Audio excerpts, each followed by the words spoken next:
Praise the lord. ప్రేమగల రక్షకుడు ప్రభు అయిన యేసుక్రీస్తు నామమున మీకు అందరికీ శుభాభివందనాలండి.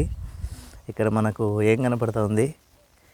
కత్తిరించబడిన ఈ యొక్క వరి పొలంలో మనం ఉన్నాము.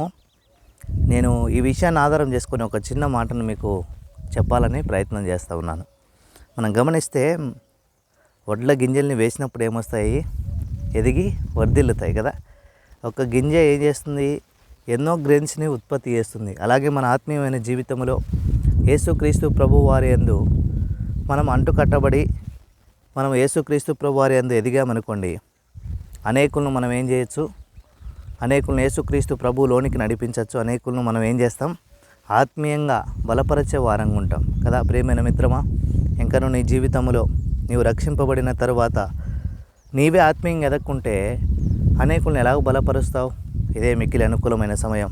నీ జీవితంలో ప్రభుకి ఇవ్వవలసిన ప్రాధాన్యత ప్రభుకి, తద్వారా నీవు ఆశీర్వదింపబడతావు. May God bless you.